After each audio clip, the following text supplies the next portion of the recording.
What's up, VC? I decided I needed to do one more video for tonight because I have a huge stack of records that I still haven't showed, that were lying on my bed, and I need to get back up on the, I actually have a new shelf. I don't know. I'm starting to add records to that shelf over there, so I'm gonna add these records too, and still have like 80 records or so left to show, so yeah. Okay, so sorry, my hair's getting all messed up, and that shouldn't matter, but whatever.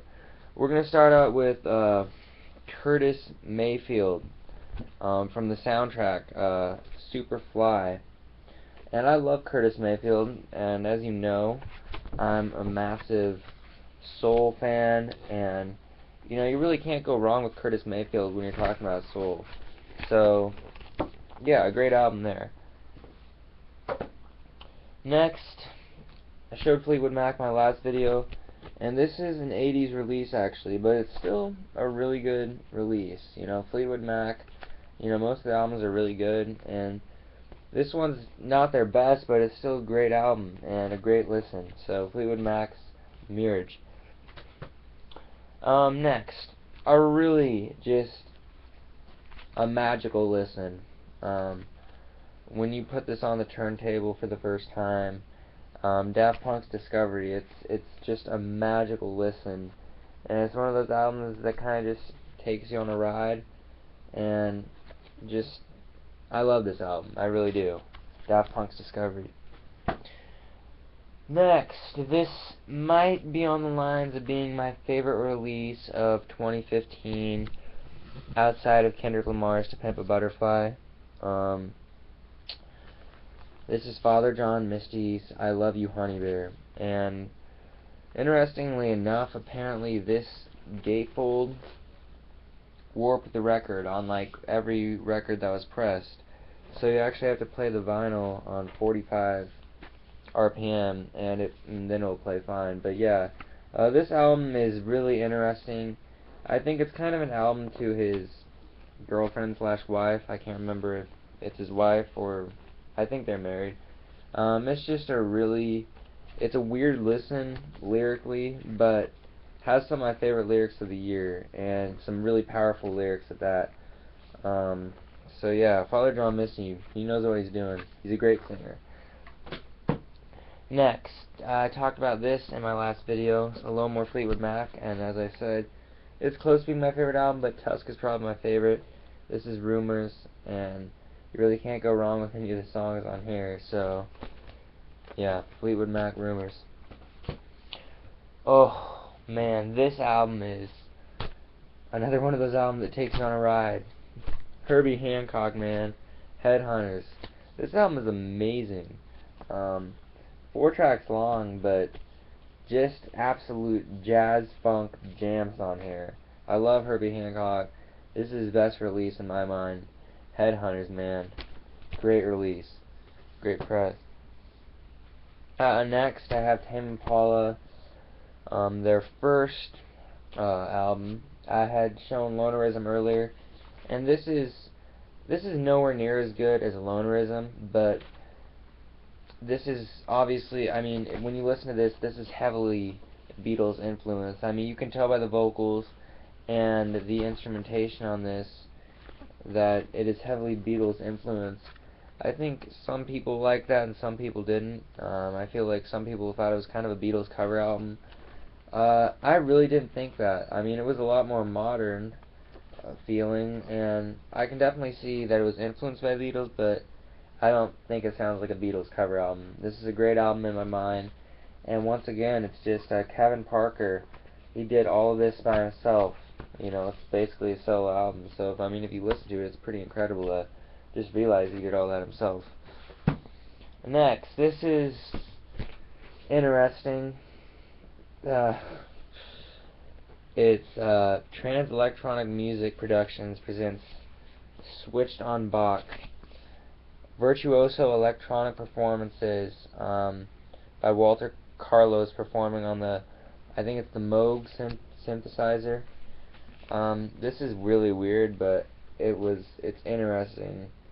It was in the album of 1,000, and it's probably not worth that much, but it looked interesting, and I don't know, maybe like the early roots of like electronic music. I don't know. But yeah, I actually listened to this, and it's not terrible, but probably won't listen to it again. Next, I love my jazz, and this was also in the collection of 1,000 that I got. Mainstream jazz piano. A really good, if you're into jazz piano, I went over this in my second video I made about the Buddy Tate and Jay McShawn album. This kind of goes along the lines of this. There's really not much like saxophone or trumpet in this, but it's mainstream jazz piano, so yeah, check it out. Next, we got, unfortunately, this did not come with a album cover, but this is George Harrison's All Things Must Pass. I think that's what this album's called. Let me have a quick look.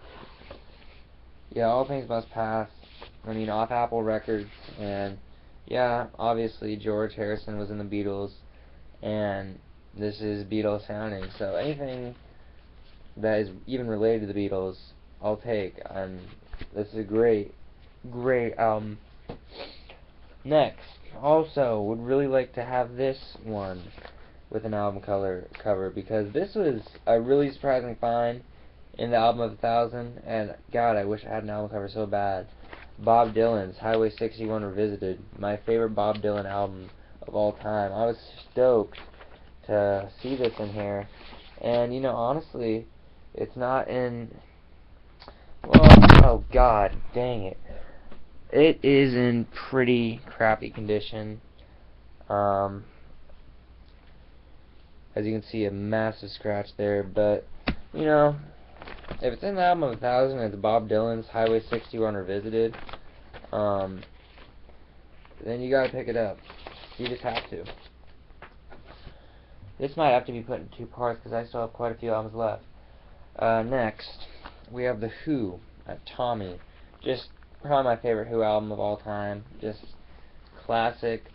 And, the reason I actually got into this, and the reason I got into so much of the music I did today, was when I watched the movie Almost Famous. If any of you have seen that, I saw it like 5 or 6 years ago, and this was one of the albums, and all the album, when he was flipping through the vinyl records that his sister gave him, they all looked really interesting, and then she was like, light a candle or something like that and listen to Tommy and it will open your world, and I was like, man, I need to check this album out, and so I got it digitally, and now I have it on vinyl, and it's a great listen. Next, not familiar with this, but it looks really interesting. It's the Turtles present Battle of the Bands, and I really don't know what this is, if it's like a compilation type album or if it's really like Battle of the Bands. I don't know, because as you can see, there's a ton of bands on here, and it looks really interesting, and I've yet to listen to this yet, but I want to, so I will soon. Next, my third and final album from Tame Impala. I have the entire Tame Impala collection. They're probably one of my favorite bands, if not my favorite band of the 2010s. This is their newest album, and it appealed to me a lot at first, and it still does, but I thought it was their best album to date, and now I've realized that, it really isn't. I say there, but it is. It's only Kevin Parker in this. But, still, they kind of left he kind of left his psych rock influences. I guess he's still psych, but it's more like not as many guitars and more synthesizers, which is cool. As you can see, purple vinyl, pink vinyl, whatever you want to call it. But still a great listen, and I'd recommend this to anyone who's like into like electronic synthesizer like really low. I don't know how to describe it. It's weird, but it's a good album. Good listen. I'll also do some needle drops sometime. Next, a compilation, Rock Power. Picked this up because it was cheap, and it has really good artists on it: Aretha Franklin, Alice Cooper, Barry White, Seals and Croft, Dr. John, Al Green, The Spinners, Gladys Knight and the Pips, Bachman Turner Overdrive, Black Sabbath, Steppenwolf, and the Doobie Brothers. So some really good stuff on here. Next, wasn't as impressed with this album. I thought I would be. It's rock guitar greats: Jimi Hendrix, Eric Clapton, Jeff Beck, Jimmy Page, and Sonny Boy Williamson. This isn't really that great of a sounding album. I thought it has some of their hits on it, but it really doesn't. So, yeah. Next, really interesting album. I'm running out of time. The Postal Service's Give Up. And this is, you know, from Death Cab for Cutie's Ben Gibbard. This is the only album they ever came out with, but it's a huge, like, it's not even close to what Death Cab for Cutie did. It's like more electronic, but a classic album if you're into like electronic stuff. Kind of a groundbreaking album in my mind. So yeah, check this out, the Postal Service's Give Up. Next, I got this because it was Madlib and Shades of Blue, and this is actually on the Blue Note label. He actually took Blue Note label over, and as you can see here, Blue Note, he did remixes of a lot of the great jazz songs from Blue Note. So yeah, if you're into like instrumental hip hop with a jazz flavor in this, Madlib did really well on this album. I really enjoyed it. Next, a great find in the album of 1000 that I got. Michael Jackson's Off the Wall. How the heck? I could not believe that this album was in that collection. I was really psyched because this is before he went nuts, and this is one of the only Michael Jackson albums I really love, and God, I love this album. Next, we have Mahalia Jackson, the world's greatest gospel singer. I like gospel because it's still on the roots of soul, and this is a really good album. I'm trying to hurry up.